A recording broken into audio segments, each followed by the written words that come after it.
एक के बाद एक आ रही है।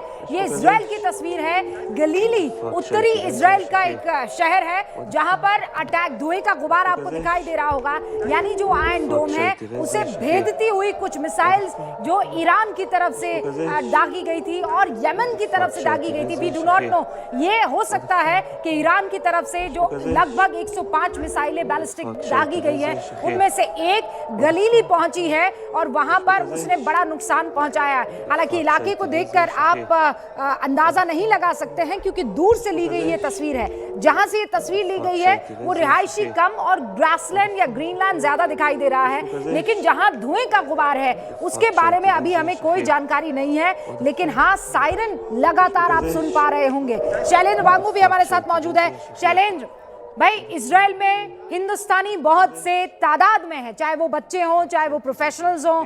हिंदुस्तान की नजर, हमारे विदेश मंत्रालय की नजर इस बात पर है कि नहीं है? क्योंकि एक के बाद एक जो तस्वीरें आ रही हैं वो परेशान करने वाली हैं।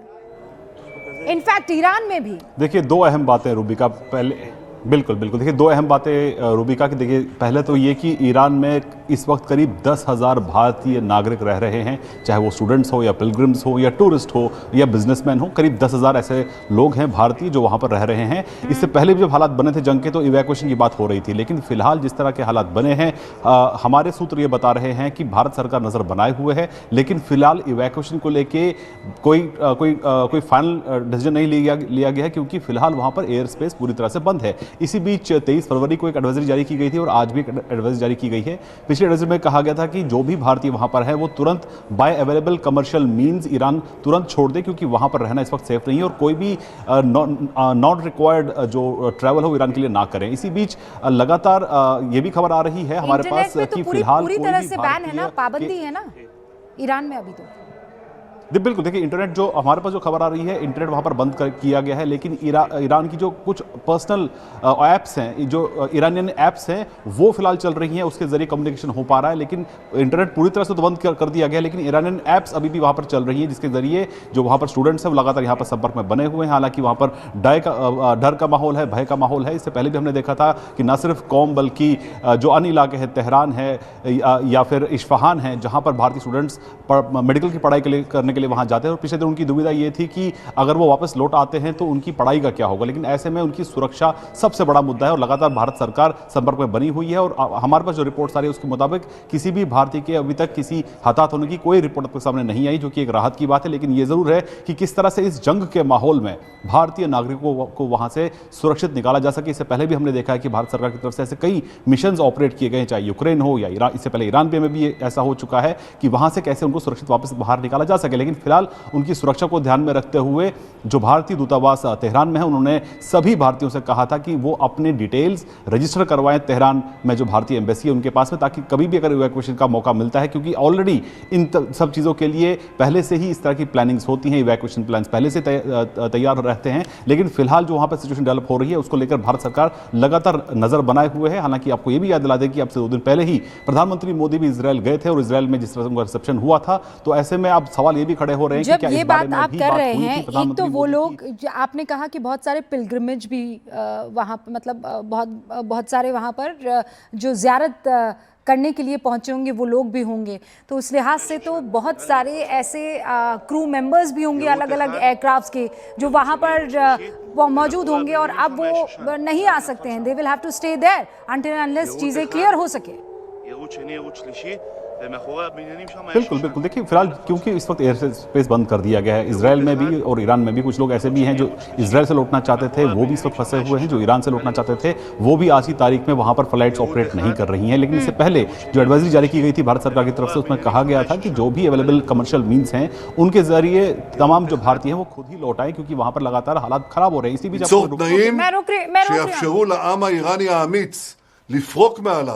את עול המשטר הרצחני הזה. במהלך מבצע עם כלבי, שאלו אותי פעמים רבות, האם הפלת המשטר היא המטרה של המבצע, בנוסף להרחקת איום הגרעין והטילים? ואני השבתי שזו לא הייתה המטרה, אבל זו בהחלט יכולה להיות התוצאה. ואכן, זה בדיוק מה שהחל לקרות, כשמיליוני איראנים יצאו לרחובות. ועכשיו ניתנת להם ההזדמנות ליטול את גורלם בידם. אזרחי ישראל, כמו בעמקה לביא, גם בשאגת הארי, נידרש כולנו לאורך רוח ולתעצומות נפש. כי יהיו מחירים, ואולי גם מחירים כבדים. אבל אני יודע, אילו כוחות מופלאים טמונים בעם שלנו, אילו כוחות מופלאים טמונים בכם, אזרחי ישראל. מאז שהחלה מלחמת התקומה, עמדנו יחד, וגם היום נעמוד יחד, בגבורה, באחוות אחים, בערבות הדדית. אני מבקש מכולכם, שמרו בקפדנות על הוראות פיקוד העורף, כי אתם כבר יודעים, ההוראות האלה מצילות חיים. צפויים לנו ימים מאתגרים. כל פעולה צבאית כרוכה בסיכון. אבל הסיכון לא לפעול גדול לאין שיעור. כי אם לא נפעל, נקבל איראן גרעינית, איראן עם רבבות טילים בליסטיים, איראן שתפעל להשמיד אותנו ותהיה חסינה לפעולות הנגד שלנו. כעם חפץ חיים אין לנו ברירה אלא לצאת למערכה. אלא שהפעם אנחנו עושים זאת עם הכוח האדיר.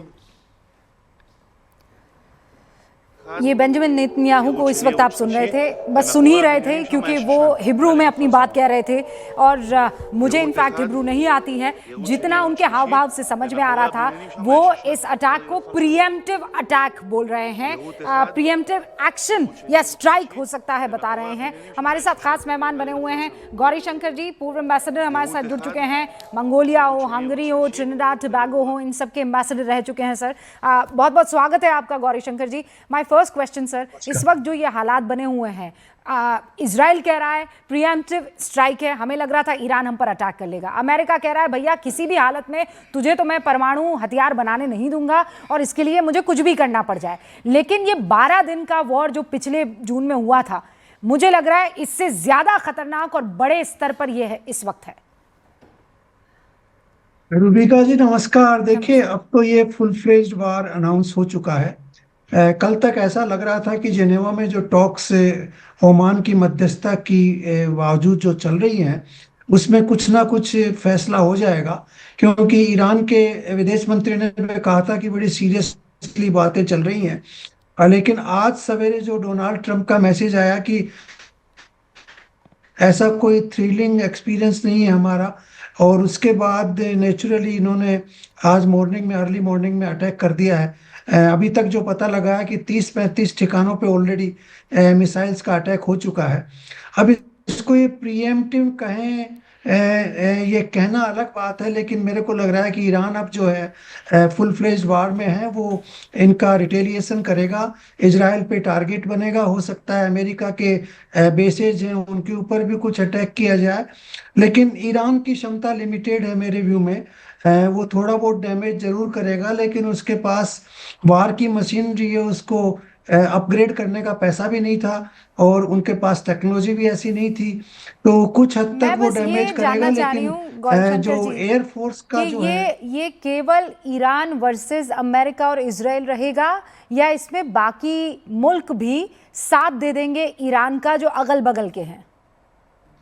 मेरे को लग रहा है कि अब ये रीजनल वार होगा, क्योंकि ईरान जो है वो अमेरिकी ठिकाने हैं।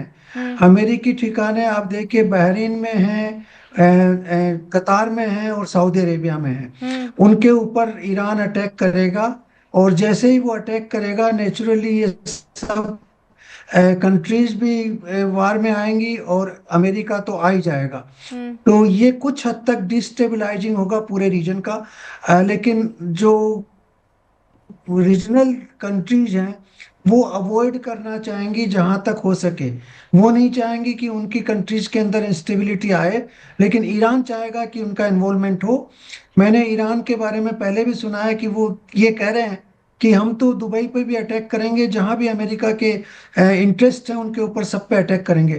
तो अगर ऐसा होता है तो फिर यूएई और सऊदी अरेबिया और कतार ये इस वार में इन्वॉल्व हो जाएंगे।